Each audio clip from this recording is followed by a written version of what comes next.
This is Between Hook Sets. I'm Chasen Walter from In Through the Outdoors with my partner in slime, Curt Underhill from the Fishing Crew. Well, we went from a shotgun blast to an ice fishing hook set. Hey, it's time. You know, for some, I don't know. We've got this nice weather that we've had, and I don't. You know, I'm really learning the Missouri River up here at Mobridge. Things are iced over, right? It's locked up. Down at Whitlock last weekend, wide open. Matter of fact, someone put a boat in at Bob's. So, Tom. Yeah, so the crazy thing here, even with 50-degree weather, we're getting water on top of the ice, but we still have ice. And there were people out ice fishing yesterday. Why, thank you, Chad. Yeah. Yeah, you should have heard the GT roast.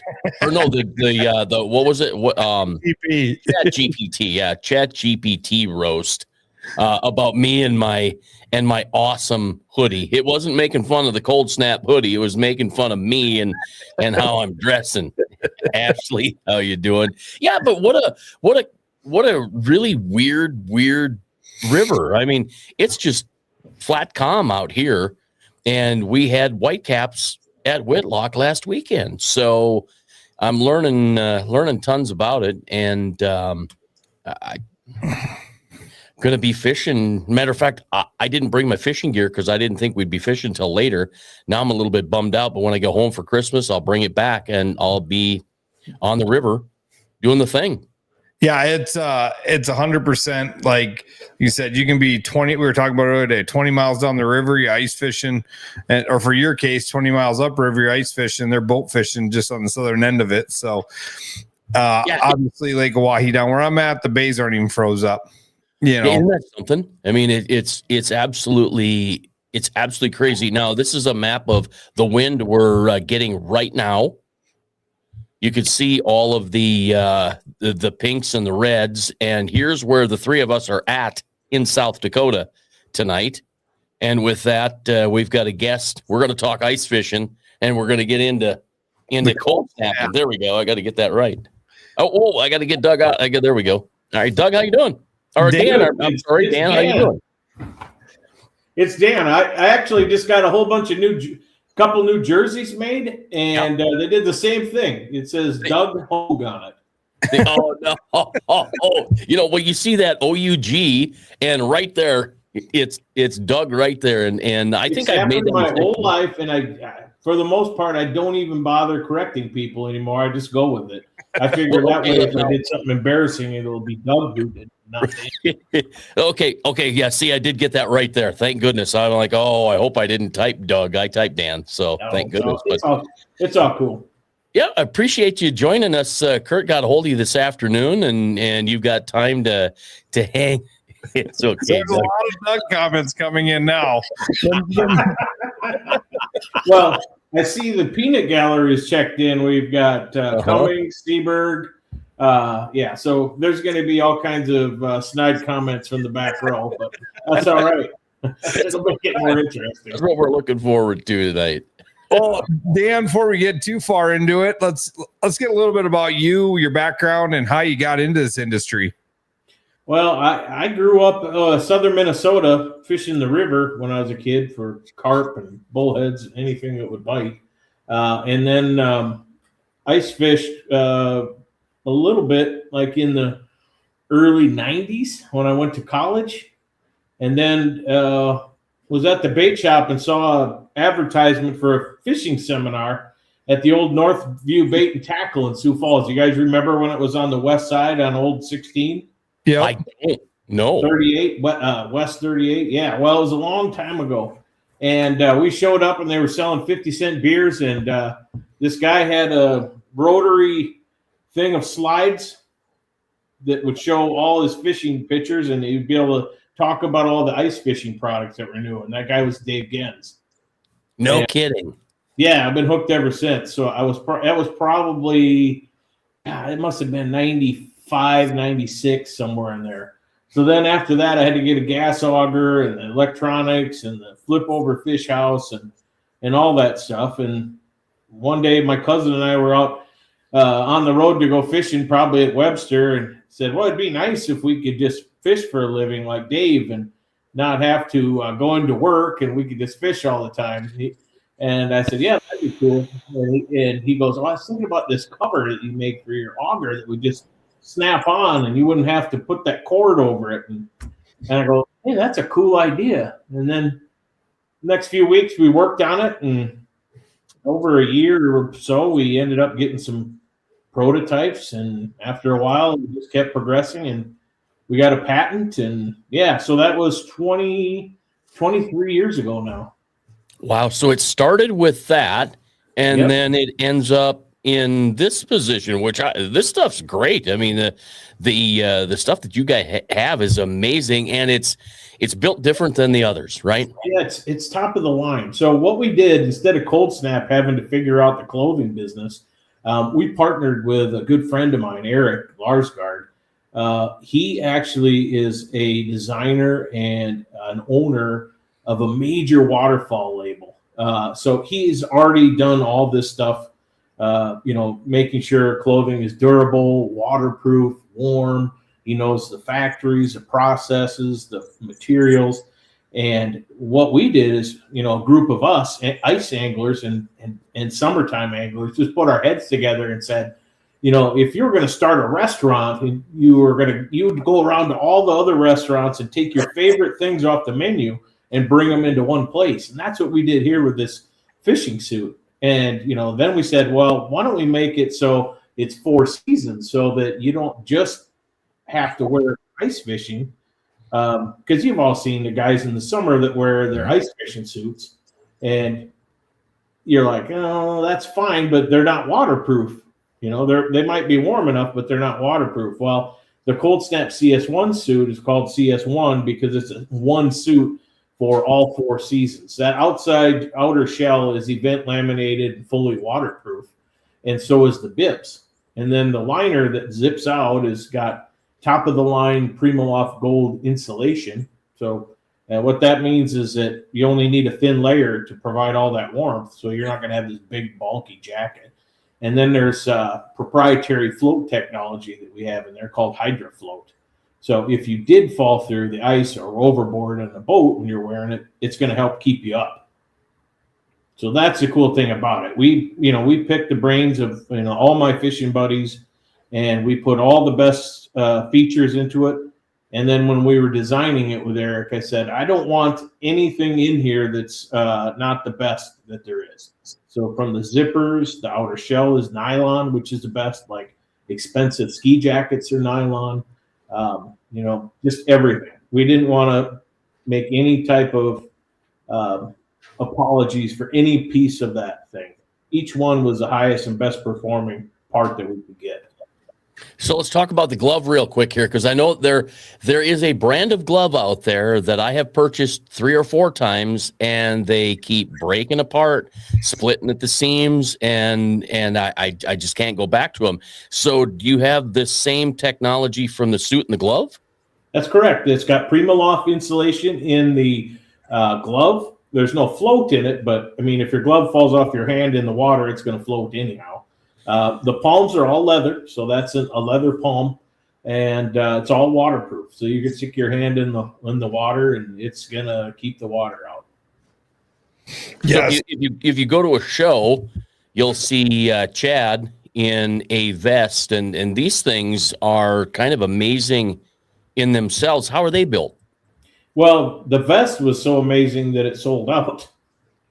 So yeah, so there is like this many of those left. And Chad told me today, he goes, well, if you're on the podcast, don't wear the vest because we don't have any to sell. But so that's interesting that you brought it up. But no, that's been like the best thing, and people just absolutely love it. And I think Curt was wearing the soft shell jacket last summer at Pier in the middle of that downpour. Yeah. And, we call that water resistant. So it's got the event technology in it, but the seams can't be taped because of the way that it works. But so it's mostly waterproof, and I think you said that it kept you pretty much dry, except for a tiny little bit after being out in the rain for quite a while, right? Oh, so I was watching the National Wide Trail weigh-ins right before the Sharp Showdown, and that one day it was raining. I think you were here, Chasen. Mm-hmm. It was raining, and I'm standing out there, and I mean everybody's soaked, and I got my soft shell on, and I'm hour, 2 hours watching weigh-ins, and right towards the end, I'm like, oh, my shoulders are wet. Like I could feel that wetness on my shoulders basically where the seam was. And I'm like, I'm going to get back to my truck. Then I'm going to take my jacket off. My shoulders are going to be wet. I got back to my truck, took my jacket off. My shoulders were dry. I could just feel that moisture after a couple hours seeping into that seam. My shoulders never got wet, but I could feel I thought I was wet, and it was never wet. And the important thing to note there was that's the soft shell jacket, not the actual CS1 jacket. The seams on that are all taped, and it's 100% waterproof. But the one that we don't say is waterproof is mostly waterproof. Yeah. And like I said, you were out in this rain for a couple hours, and it wasn't just a sprinkle. Yeah, I mean, my pants it was rain. Yeah. were wet. Yeah, we had several of our guys like Max and Brian Bashore and Joe Bricko all wearing the suit in that big heavy downpour that day, and all three of them are like, oh, it's nice and warm. I didn't get wet. This was perfect. So yeah, we're getting some serious real world testing done over the last 2 or 3 seasons on the water and on the ice as well. Well, I'm just thinking about this vest actually looks like a fashion statement in the fishing or outdoor world there. It's got a hood that it's got a hood kind of like I've got here. What is this called again? I can't remember. Well, that's actually just we had promotional stuff we had made for all the famous people like podcasters. Oh, okay, yeah, right. And some of our fishing pros. So we hope to have that as a summer product for next season. I love it. We've had a lot of interest in that for sure. Yeah, because we brought in a box of them, but yeah. I mean, this thing does, it does everything that you want it to do, right? I mean, and then you've got that, and I wore it this summer when it got too hot because the thing, it just did a great job of breathing and keeping me cool. I was pretty. Yeah, gray color is good because it doesn't soak up the heat too bad in the sun. Yeah, that's true. I know the girls don't like it when I wear gray, but I do. I love gray. Well, look at my background. Although I didn't make the background, it just happened to be gray when I got here. And I'm like, yeah. I'm wondering if Kurt's in the tournament weigh-in trailer the way it looks. I'm 100%. This is a podcast studio. Is the wind waving in or? It just like a couple minutes ago, like it started shaking me for the first time. So yeah, I've been rocking, lullabying in here a little bit, but no, when I met you last fall or last winter, we started talking. And I said, man, I've been literally talking, looking at suits, turned down other companies because I haven't found the suit that fits us. And I'm not saying the suit that fits us is going to be for everybody, but I will tell you the CS1 suit to me does it all. And that was my big thing was like, I don't need rain gear all the time, and I don't need ice fishing gear all the time. It sucks to spend $700-800 on a set of ice gear, and I've been through every brand of rain gear, and I'm always wet. And I tried yours on. I was indoors, granted, in February, and you put them bibs on me, and you went to put the coat on, and I said, "Get this shit off of me. I'm burning up. This is not good." It's good. The important thing about that is you want it to be that warm because you can always peel off layers, and that's what it's designed for, is a layering effect. So if you want to go, sub-zero, 25, 30 below, you wear the liner and you wear a hoodie or some kind of a moisture wicking undergarments, and you're good to go. Like I've been out in as cold as 28 below, and I was perfectly warm. The bibs are cozy warm. The coat, the same thing. And I'll just typically only wear underneath that jacket with a liner and a long sleeve t-shirt until it gets, below single digits. Yeah. But it gets to be, a hooded sweatshirt like I'm wearing now. I'll wear that when it gets below 10 degrees. But other than that, I'll wear a T-shirt underneath. And I know Tom Seberg, he usually wore gym shorts when he had the bibs on, and then he'd wear that all winter guiding. So yeah, so they're very warm, and the knee pads are awesome too. There's an 8mm neoprene knee pad in there, and that knee is already kind of pre-articulated. If you look at that picture of the bib that you guys were putting up, you'll notice it's already kind of pre-cupped. And there's some neat details on that arm too. They're already pre-articulated as well, so you can cast without your coat rising up over your waist. So there's a ton of technology. I basically call it the Swiss Army knife of fishing suits.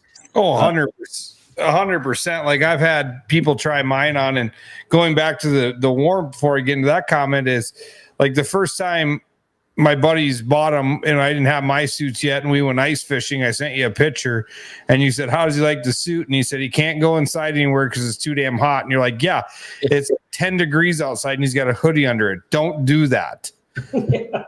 Don't do that, because like it's going to be way too warm. Wear a t-shirt. And the next time he went out, he wore a tank top. Yeah. Just a side note here. We have an issue with Chasen Walters. With my Facebook page.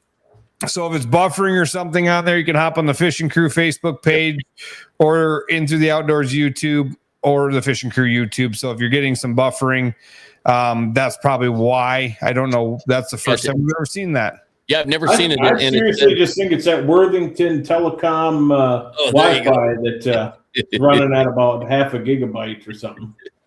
That could be, although it says here that it's something to do with Facebook, maybe. So I guess we'll wait to see what happens. It's nice and clear, no glitches, nothing. Yeah.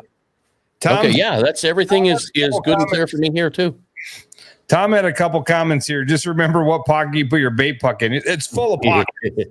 Yeah, there are magnet closures on a lot of the pockets that we have, which is important if you have gloves on. A lot of people wear those wool ones, and you're trying to go in a pocket that has a bunch of Velcro, catches or scratches your hand. And these magnet pockets are really trick and very nice. And another big thing is those side belting on those Curt. 100%.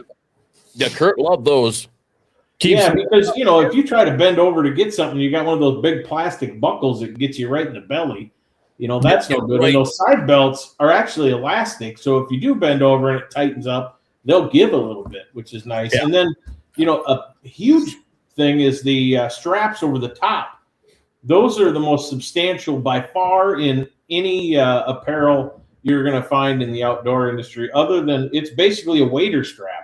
So if you've ever had a high-end pair of waders, that really substantial, no memory elastic strap on a wader, that's what these are. So they're very good. And then the back is all stitched smooth. There's not those stupid plastic triangle-shaped things that weave through there and then twist up, and then you can feel it when you sit down. So this is all stitched nice and flat on the back. And yeah, we went through every little thing that we could to try to get the bugs out. We prototyped it 2 full seasons before we went to market with it. Well, and the other thing that just so what you would think would be overlooked so much is the back of it, right? Where the boot you notch it up so it doesn't, even if they're a little long, they don't drag. And then you have pull straps in the back if they are long, so you're not going to tear up the back of your bibs. Yep. And unlike other bibs on the market where they only sell one length, we sell it in 3 different lengths. We sell it a long or a tall, a regular, and a short. So a guy like me who's got a 30-inch inseam, I wear a short bib, and it's perfect length for me. Somebody who has a 34-inch inseam would wear a regular bib, and it's perfect length for them. But let's say you were, 33 or something, you wanted it up a little bit. Well, there's a little drawstring in the back, like shot cord, like Curt was saying, where you could just tweak it up just a little. And then in the back, there's a heel cutout, like Curt said, so that, a lot of times people step off the back of their bibs and then they're dragging the threads. And then when you're ice fishing, it collects all these ice dingle balls. Yep. Yeah. And we use like a high abrasion resistant material on the bottom and on the knees. so that you have very, very little of that, even after a lot of years of use. So one thing Tom taught me, he made a comment earlier, I kind of popped it up and breezed over, go back to it, is he wears the liners and puts the outer shell over it. And that's when I first got it. We got it in the spring, and he's like, take the liners out, zip them together. And so that's how mine's set up. I have literally have the liners and I have the over bibs. You can have them all hooked together, but it's so nice to be able to strip down layers a lot easier than sitting there unzipping them. It is, and them inner liners wear like a pair of jeans.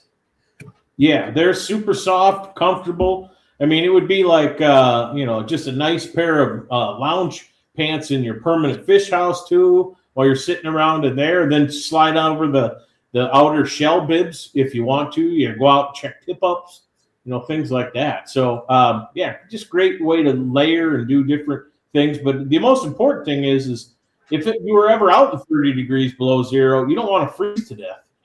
Right. Yeah. Right. It's going to be warm enough to keep you toasty warm, even though it's that cold.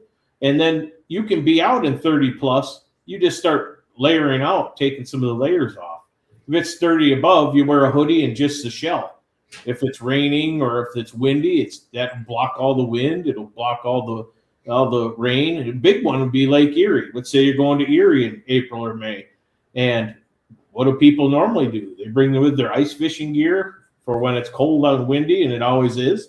And then you have a rain suit you're going to wear in case it rains or you get all the spray from the going out across the waves.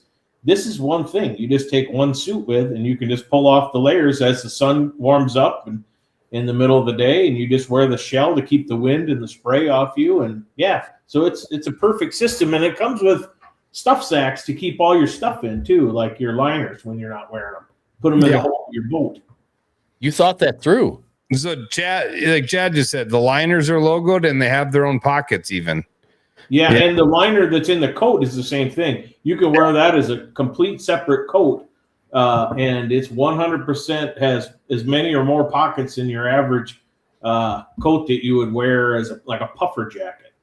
So you can literally go ice fishing in your loungy clothes then, long sleeve. Yeah, and after you wear the bibs 2 or 3 outings, they feel like an old broken pair of jeans. They're just nice and comfortable and soft. And really nice stuff. And like even in the bibs, the outer shell has a knee pad in them. Where you said I don't know why you would. I don't do it, but you can take them out if you don't want that in your rain gear. But that's correct. Yeah. So in the summer, if you're in the boat and you don't think you want the knee pads in, there's a pocket back there with a little piece of Velcro. You open it and you can pull them out. But even better, let's say you own the set for 5 years and you use them a lot, and the neoprene starts getting so it's not as springy. You could always replace that with a brand new piece of neoprene and have, or put in another piece. So you got, instead of 8 millimeters, you got 16 millimeters. Right. Yeah. So you can customize it if you like. So when we're interested in buying this, you're not in any retail stores. We find you at the shows, right? But yeah, you can buy them at the shows, which are done for the year. But I have a full try-on set here, just north of Sioux Falls. So if anybody's in the area would like to reach out, I can do a personal meeting, stop by my shop for a try-on. We're very close to some deals with some retailers, so I'm not ready to say anything yet. But that's definitely something that I'm about 100% positive we'll have here soon that I'm not quite ready to announce yet, but keep watching. It's a retailer you guys have all heard of, so that's exciting stuff. Yeah, but we're all direct to consumer, and there's good size charts on our website. Plus, I go the extra step that if you order a suit, Curt, on our website, when I see the order come through, before we ship it, I make a personal call to each person, just verify the sizing. Because what we found in the outdoor industry, I mean, you've all had it, extra large sweatshirt from Carhartt that fits great, but the same extra large sweatshirt from some other supplier is too small. Yeah. So, the sizing varies so much that, and in between Chad and I, Chad Cummings, he's like the master sizing up person. He does it at all the shows. He's so good at it. Yeah, between him, I'll pitch him like, okay, this guy's this waist, this height, this size and shape, and then we get it right. And typically we don't have any, where we need to swap out a different size. So I take the extra step to call them and just verify all the fit. That's cool. Yeah. That's so awesome. It's the extra steps like that you get from, Cold Snap with a, this high-end 4-season suit that you're not going to get from the other retailers. And you can mix and match the bib size and the coat size. So you might be a 2X coat and a XL short bib, and that fits you perfect, just like it was made for you. Far as I know, most of the other retailers, you got to take an XL jacket and an XL bib. So if you need a 2X coat, you're going to end up wearing 2X bibs and a 2X coat. And then you're going to be tripping on the bibs, and your crotch is going to be hanging way down. And then the other thing is the knee pads are set for a certain length. So if you're a short guy wearing long bibs, the knee pad's going to be in the wrong spot when you go to kneel down. So when we get the length right, the knee pads are correct where they should be. Well, that's 100%. I've got other hunting clothes that got a pair of pants I have that knee pads go in them for, stocking, and I had to tailor them off, get them shortened for my 30-inch inseam, and now I can't put the knee pads back in them because they're nowhere near where they need to be. They're down on your shins. Yeah, exactly. Yep. So we have, I fit somebody that was 6'6", 300 pounds, and I fit guys, Asian Hmong guys that are, 4'10" and 100 pounds. So that's the neat thing about having custom fit like that is you can fit just about any body size or shape out there. Yeah, and if anybody wants more information, make sure you check out Cold Snap Outdoors. You can check out their website. And like I said, Dan's going to make a personal call to you before you get a suit, to make sure he gets it right. Because at the end of the day, that's just costing you time and money if they have to ship it back. And you know what I mean? So that's a great thing to do for everybody is know a company that wants to stand behind you. And you talk to one of the owners of it and that you're getting a personal touch. And they care what you're ordering. 100%. Yep. So I'm guessing that that these suits are kind of a last you forever type of thing, right? Well, we, one of the testing grounds and proving grounds is guides like Tom. Tom wears it out in the ice when he's out for the last 2 seasons, I believe, and he brought him into the show and he says, "Look at these bibs; they're still plenty usable." They show very little wear and, pilling on the knees where, you're down on the ice, and the ice is always rough, and there's times you kneel down and something and you feel it go right into your kneecap and it just about drops you. But, with these 8mm knee pads, you have way less of that. But yeah, Tom makes a good point. The flotation liner and the bibs, you can wear those inside of your waders. Sure. So heaven forbid you step in a muskrat hole and you go under. Those flotation liners from the bibs will float you up in your waders, and you're going to be really warm. Yeah, well, it's important. I mean, how often it doesn't even take that cold of water to you're in waders and you're freezing to death. Yeah, and that's true. The cold just shoots right through and goes right to your bones. Yeah, so I mean, you guys. It's kind of like all your products. It's well thought out, like your auger cover.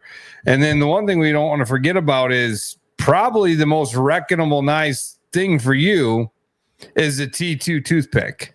Yeah, the hook remover is it's went crazy this season. I can't believe how many of those we're selling online. It's been nuts between the retailers ordering and online orders. It's been crazy this year. But it's good. We're on track for just a great season.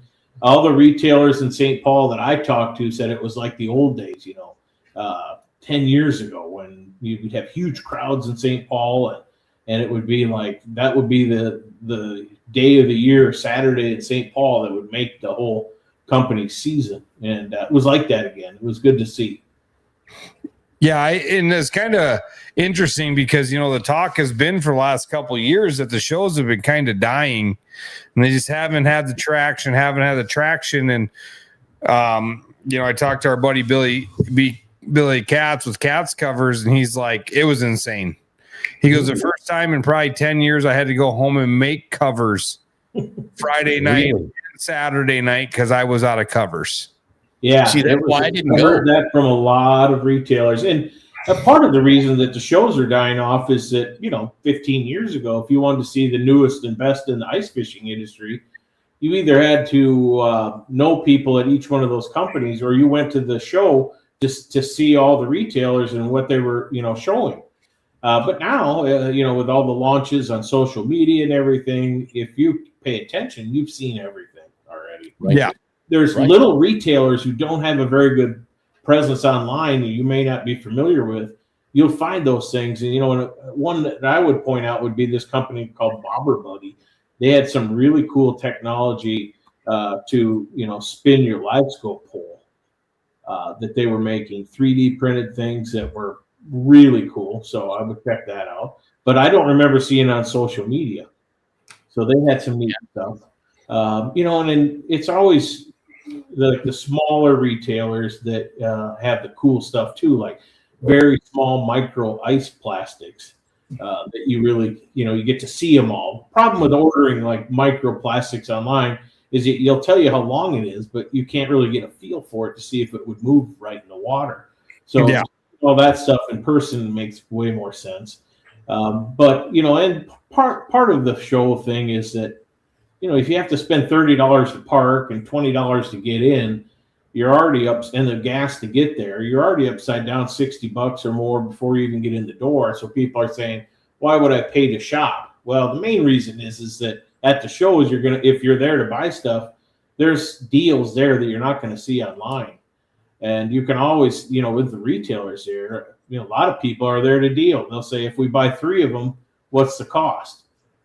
So all the people there will wheel and deal with you on it pretty much. So that's kind of fun to see. And it's good to hear that the shows were picking up, because that's part of the reason I didn't go. I'm like, they haven't really been that impressive, and I've added 200 miles to my trip to everything, and I'm out. So it kind of bums me out. But I'm happy. So I see what you're saying, and but if you're in the market for different things and you need to buy some stuff, I think it makes sense to go to the show still, because there's deals there you won't see anywhere else. True. And you can deal face to face with the owners. You can deal face to face with the companies, that's still important. And then, like I was just sitting here, I see my line. I bet you guys haven't used this type of line before. The Frost? Not the 1 pound. No. 1 pound. Yeah, no, not 1 pound. That scares the crap out of me. I'm going to Okoboji Friday. My daughter's playing hooky from school, and we're going to go sight fish down in Okoboji for bluegill. Oh, you see, but you're okay. I get the 1 pound line now, because you're tying those itty bitty little 1 millimeter things. You can't even see the eyelet and the hook on those. The real small ones don't even have eyelets. They have a hole through the actual blob of metal that is the weight, whether it's lead or tungsten. And there's a special loop knot you have to use to get it to sit horizontal. But I don't get quite that small. I think I'm down to like 2 or 3 millimeters, the smallest jigs that I use. Oh yeah, I'm sitting here with one of our cold snap rods too. So yeah, can't forget about you got a whole line of ice rods. I mean, you guys got a little bit of everything going on. So talk about your Redline series rods. Yeah. So what's cool about these is that we call them factory custom rods because they're a custom design rod by our in-house rodsmith, Jim Gerard in Brookings. And he's won several national awards for his rod designs. They used to have a build-off at the St. Paul Ice Show 2 years, and it was about 12 years ago, maybe a little longer. But his rods that he built won Best of Show both years. And the blank that won the Best of Show was this King Perch blank that we now have. He doesn't build ice rods anymore, few for friends, but he designs for us. So, yeah, so all our designs are built and ahead of time, and we fish them for a year. And then we send the rod overseas and have it cloned, and then we import them all to our specs. So none of it's off the shelf. It's all custom designed, but just built overseas, which I think makes sense. All the components on this rod are all built in the same country. The difference is where it's assembled. You could say that the craftsmanship of the United States is better, and I won't argue that. I think that's probably the case. But when you look at the average factory-produced rod, coming from a quality manufacturer, they're still very, very good. And you can look through it and always weed out the ones that don't meet standards. But for the most part, I'm looking at this one. It's splined correctly. It's got the eyelets all straight. And we do the things that the custom rod builders do. We just have it assembled overseas. Yeah, I mean, that's okay. Yeah, and what you're looking for in an ice rod is the same type of thing you're looking for in a long rod for summer. It's got to have the rod action's got to work for the weight of the line and the size of the lure and all that has to match. Yeah, I mean, I've yet to fish with one of those yet, but building them. If you build them, you control the specs. You tell them what to build. They can wrap so many more rods than your rod builder sitting in his house wrapping rods or in his shop. It's so much easier to send them over there and get them done. And now you're bringing the price point down on a very good rod, right? Exactly. It's just different than you sitting in your house wrapping that rod. But your cost and all those parts is way higher because they're buying them in tubs where you're buying 100 of them.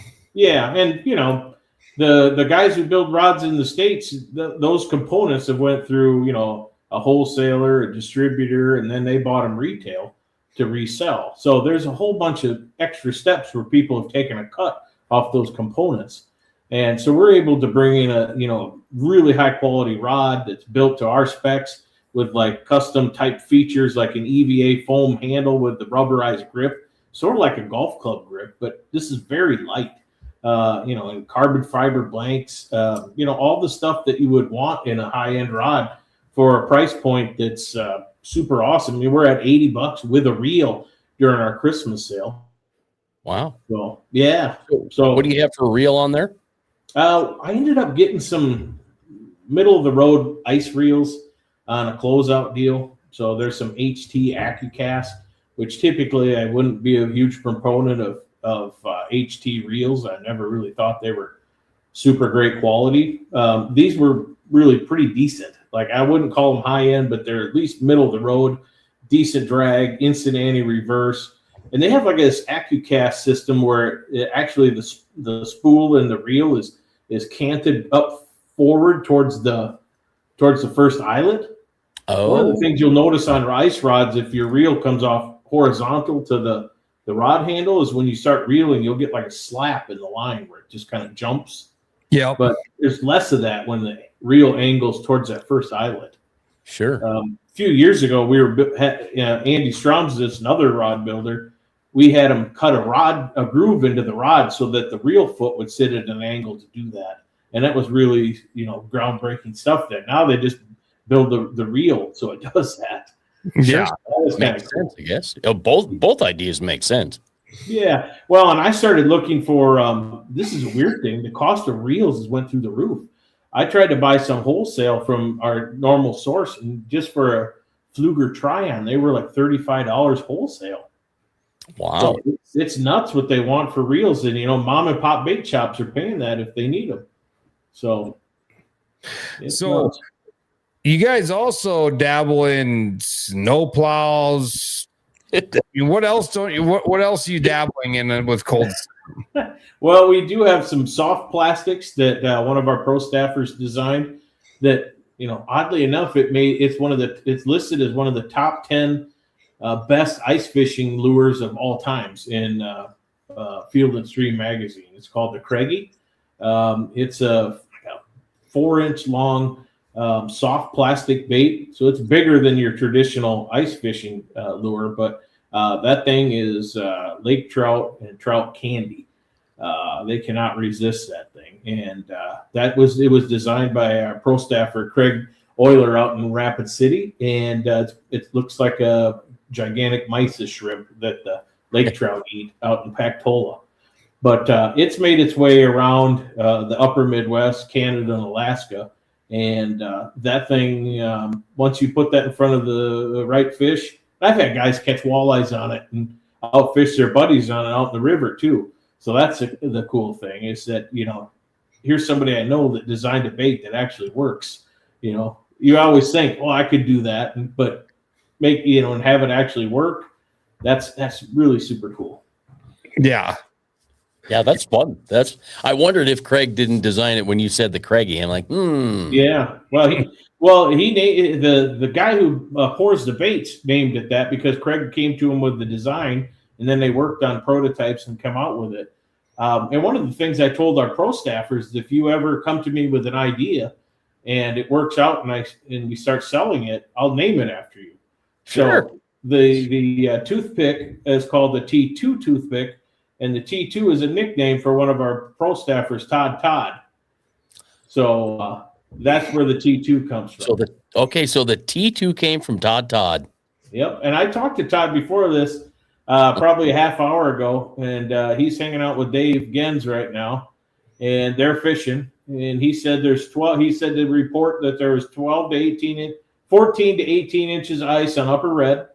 Wow. They were catching walleyes pretty much all day up to 19 and a half inches. Full-size trucks are driving out, but not diesels yet. Okay. So, and there's little to no snow. That's ice. Yeah, didn't Webster? And when Upper Reds froze, that's like Minnesota's playground for ice fishing. Right. There's got to be 20,000 people up there by next weekend if the weather's decent. And I think Webster had 8 to 10 inches. Yeah, I had friends that were there last Friday in that horrific windstorm, and they claimed they saw anywhere from 8 to 12 inches of ice, and they were running around a snow bear, no problem. Wow. Teasling commented in here that where's it at? They'll put hard checks tomorrow in the Webster area. No kidding. Yeah. So this weather warmed up a little bit, but it's only a little bit warm during the day for 3-4 hours. It doesn't really melt much. And then Webster had a bunch of snow, but then they got rain that killed off that snow, and then it got super cold again. So I think we're sitting good. A nice base, not a bunch of snow to insulate the ice. We're setting up for a good, healthy amount of ice and hopefully real safe conditions. Todd also reports on Upper Red there wasn't that much for pressure ridges or anything. Oh, wow. That's good to know. Michelle the Meininger says pouring rain in Bismarck. Pouring rain in Pierce, South Dakota, and the wind's blowing too. So we must be in a band of that kind of weather. But I mean, it's still December, right? I mean, anymore, we're lucky it's not 70 degrees right now. It was like 40. I think it was 49 briefly here yesterday. Yeah.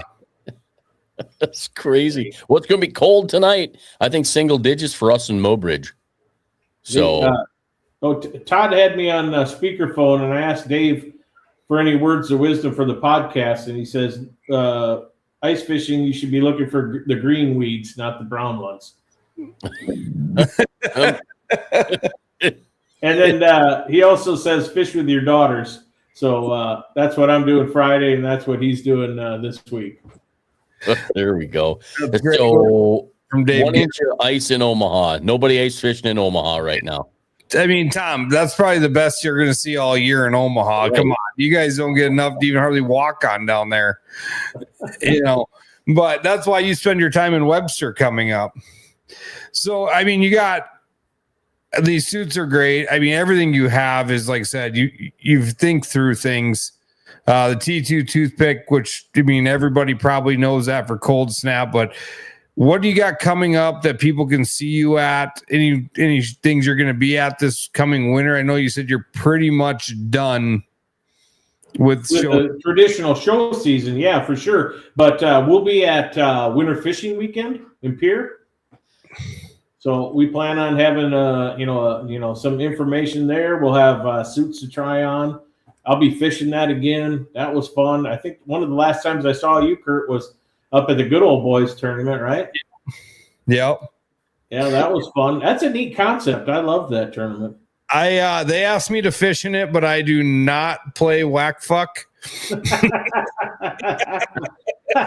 did Craig Euler, but he was my golf partner. So I would have been in for poker. I had other things going on, and frankly, I needed a weekend not to. I just rather come over there and BS with you guys and hang out.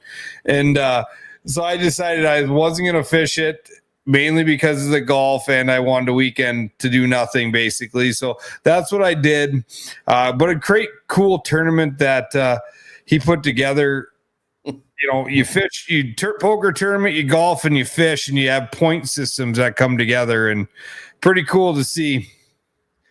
Yeah, it was. It turned out that if we were just mediocre at most things, we ended up doing pretty well. Yeah, you guys did pretty well in that tournament for not knowing how to golf. Well, I know how to golf. I'm just I'm not a pro or anything, but we managed to do okay. And then Craig did decent in the poker tournament, and I basically anteed myself to death through the whole tournament and ended up in the middle of the field. And I think our fish weight got us second. So yeah, we did good in the fishing. Impressive. Yeah. Yeah. I mean, it was, like I said, it was a fun little tournament, just kind of you buddies only type of deal, but very cool, different concept. Yeah, I think that it has some merit, and maybe it'll keep going. Chad says, Double bogeys. Hey, they have a handicap system. It's all good. yeah. I've golfed with Chad before. He shouldn't talk about double bogeys.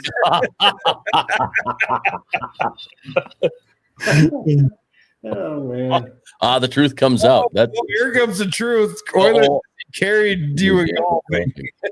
He carried my bag in golfing, maybe. I had to borrow him golf balls. He started hitting them out of bounds too much. Oh no, Tom, you're out. Later, see ya.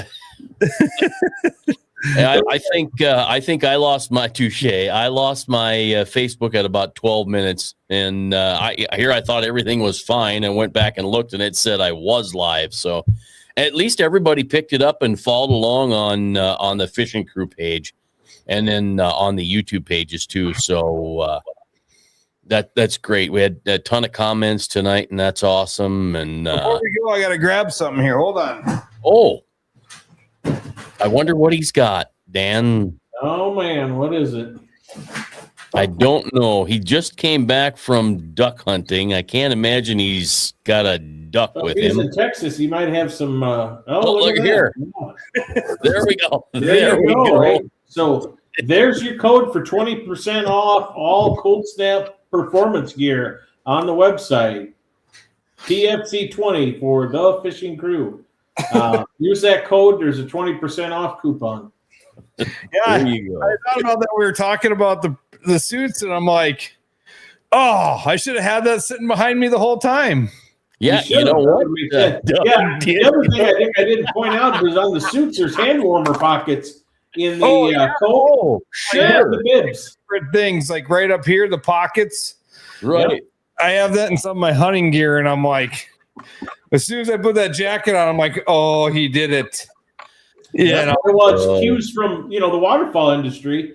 So they have those high pockets to keep your hands warm because it's above the line on the chest waiter. Yep. But in ice fishing, it makes perfect sense too, because if you're sitting down on your knees and you're, trying to keep your hands warm, it makes sense to have it here. A lot better posture. And they're all fleece lined and nice warm stuff. There's Primaloft that covers that pocket too. That's a great idea. I mean, you got anything new in the works or anything? It's just kind of where you're at right now. Nothing you really want to share. Yeah, no, there's several things that are new this season that we released, maybe a couple weeks ago. One is there's a clip-on light now that we have for that T2 toothpick. So if you go out to check your tip-ups in the dark and you have to take out a hook, it's got a clip-on light to it that's very small, takes up hardly any space. And you can use that to take out hooks in the dark. You'll be able to see right in the fish's mouth, poke that jig loose or twist it loose and take it right out.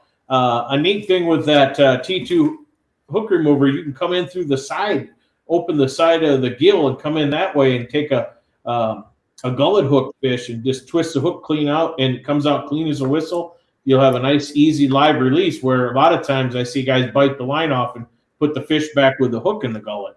But you can completely take out all those easy without harming the fish one bit. So we have a T2 light that's new. For your ATV or UTV, we have a new auger rack that you can attach. It's $144. It's made in the United States. It's aluminum with corner braces that are all steel. It's all powder coated. Super nice. So that's new. What else are you thinking? What else am I missing? We've got Leech Lake fillet knives. You guys ever heard of Leech Lake fillet knives? No. They're, if you Google them, they're usually like $150. They sell them at Reed's. They've got a very flexible blade. I literally can just bend it. You know, it's flexible but still stiff enough to be able to take out bones. It's got the back is sharpened on it as well, and there's a little hook on the end where you cut through the scales with the back, and then you come through the other way with the normal part of the blade. It keeps the blade sharper for a lot longer. But typically those things are like $150 a throw on Reed's. It's a super nice knife. It's got a cool handle. I found the supplier and some overstocks, and we have them on our website for, I believe, $100. Really? Yes, they're super nice quality stuff. The original one that I had, Tyler, makes a good point. The reflex rod's new too. I had one of the original ones from Reed's, and I cleaned fish in a canoe paddle in Canada on a rock, for years, 2 or 3 years before I ever sharpened it. So they hold an edge like no other. In Minnesota, the hook set devices, the jawjacker rods, I don't know if you guys seen those or heard of those. Yep. But that's new. You can have jawjacker rod or hook setting devices legal now in Minnesota. So we designed a rod, and you can use it anywhere, of course, in South Dakota. But we designed a specialized rod called the Reflex that has a special loop on the end, a metal loop that loop aligned. So when the rod is loaded up, you don't have to use your eyelet to hold the trigger. And great idea. Go through without any restrictions or anything. Reflex. Tyler prototyped it all last winter. So we got the action right, we got the length right, we got the handle length right, because you goes in a holder, so you got to have a longer handle so you still have room for the reel foot. Yeah, I love running the jaw jackers. I don't run the jaw jacker brand. I can't remember which the one aluminum ones I run, but that's the biggest problem is finding a rod that works with them. I love them way more than tip ups, because you can set them out there and you can actually hear them go off. Poof. Yeah, and then there's the whole end of the rod, the last say 3 or 4 inches is bright yellow too, so you'll be able to see it. Yeah. If you got 3 or 4 of them out, you'll see the one that the yellow sticking up. You'll be able to see it too. So that's a cool thing. So we're one of the only ones in the industry making ice rods. There's JT Outdoors makes one too, but it's a different design than ours. Whereas only about 2 manufacturers in the whole industry, or not JT, it's Mags. Sorry, Mags makes a custom rod for hook setting devices. So there's only 2 of us right now. So if you're looking at it, I would think ours is probably half to 2/3 the price of what Mags's rod sells for. But yeah, so check us out. That reflex rod for your hook setting device, jawjacker, predator tip ups. Yep. Yeah, and Google Cold Snap Outdoors. Yeah. Yep. Go to coldsnapoutdoors.com. Yep. Well, I mean, like I said, you never know when you pop on your website what you're going to find next. Right. Yeah, you mentioned the snow plows. Why do we have snow plows when we're a fishing company? A lot of, the Midwest is where we sell all our gear, and people have to move snow. And one of my best friends owns a company that sells snow plows. So you'd be shocked at how much snow plows we sell. Just tons of them. Well, and I think I saw you have like 22 pages of things, and that's on my cell phone, right? So it's smaller. So there's a reason there's 22 pages, but there's just a ton of stuff, and you got to go snooping through it all because I honestly, I wanted to have more pictures of stuff. And I'm like, well, where do I stop? I started. So I'll stop with clothing. I'll stop at the gloves, and then maybe we'll talk about other stuff. And I'm glad we hit on all that other stuff, because it's important, right? Partially because you're not in a retail store, and we need to talk about these things so that people know about them. If they don't go to the shows, they don't see them. Website, and they go check it out on the website. Yeah, look at that. And so that's a V plow too. Yep. Yeah. We got a V plow option. There's a hydraulic option, so you can move the blade back and forth from the cab and never have to get out.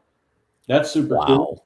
Yeah. And you can design it all here. And, and just like on the clothing, if you order something, I typically work with each person who orders a plow too, to make sure they get the correct mount. That's awesome. One of my favorite stores to go in is Ace Hardware, and because if you need something, they walk you through the process, and right, and you feel like you get the right thing more often than not the very first time, and that's what we try to be as an online retailer. Go the extra step to get people the right product, but also make sure it fits for what they need it for. That is impressive. Yeah.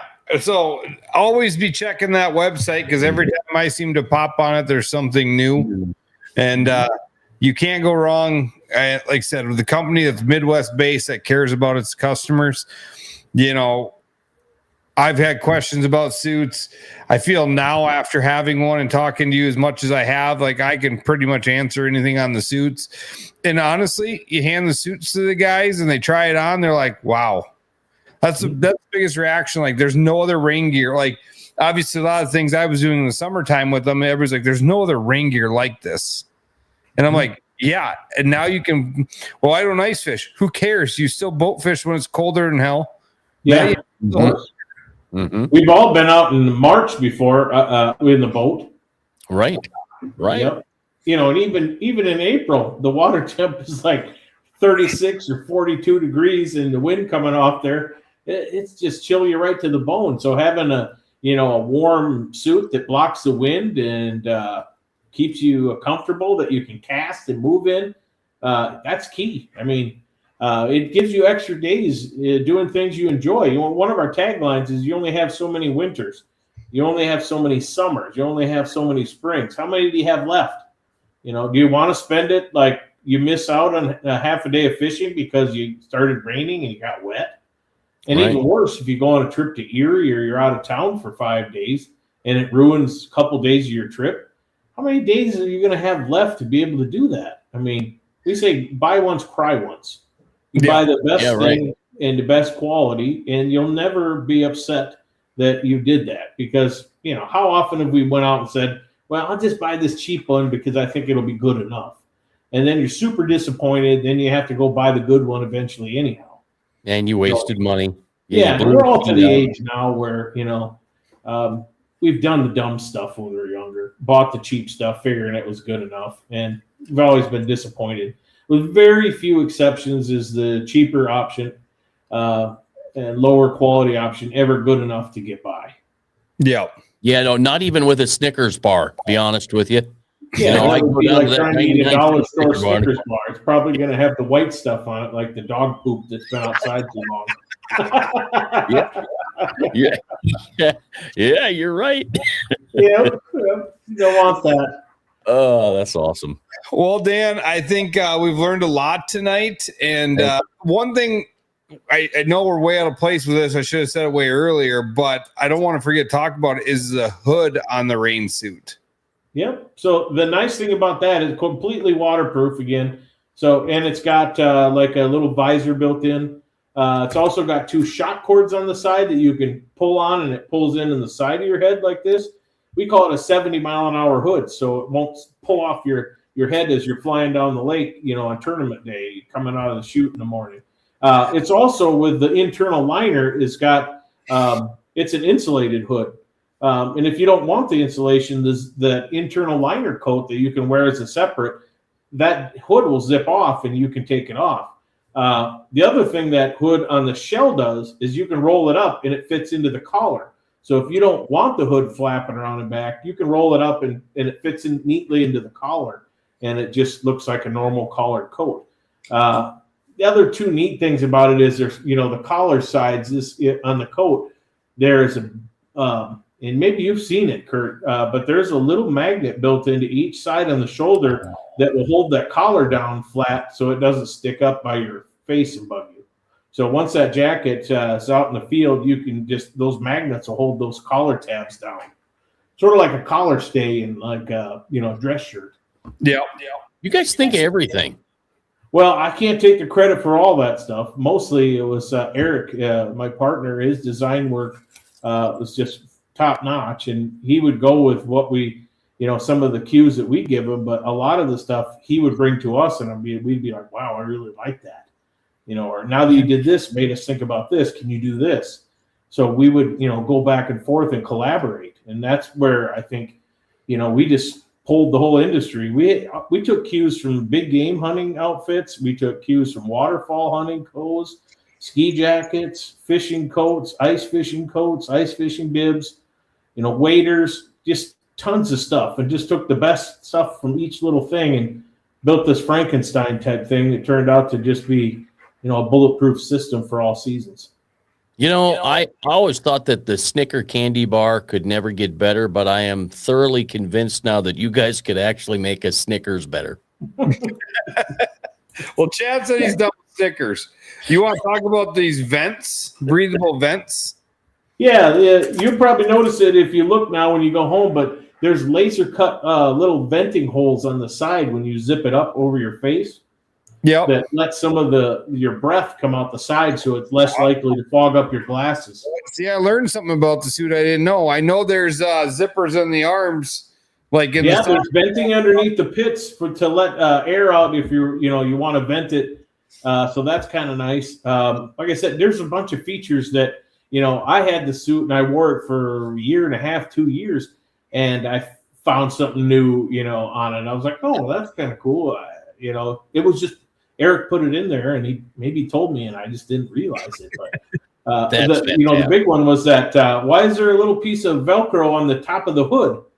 Well, that's so when you roll it up and you put it into the collar, it all Velcros down nice and flat. Yeah, I didn't even realize it did that until I had the suit for like 2 years. That's great. Yeah, I honestly, if you've never seen a cold snap suit or products, you've got to stop and take a peek. Now, the show is being done. It's unfortunate, but go take a peek on the website because there's a lot of stuff there. Yeah, and I'll take people that want to swing by here outside of Sioux Falls. If you're driving through or you're in the area and you want to stop in, I'll take meetings by appointment. Just reach out and you can easily stop by. I've got a full try-on set here to get you sized up and get it perfect fit for you. Don't let your buddy borrow it. You'll never see it again. Yeah. Yeah, right on. Yeah. Hey, Curt, can I bum your suit from you, buddy? Yeah. Mine, you're drowned in mine. I'm a little bit. You would have a little extra room in yours. Yeah. Yeah. So, well, don't forget. Thanks for joining us. Don't forget, I'm going to be the billboard guy. I love that. Oh, that's funny. So, TFC 20 for 20% off.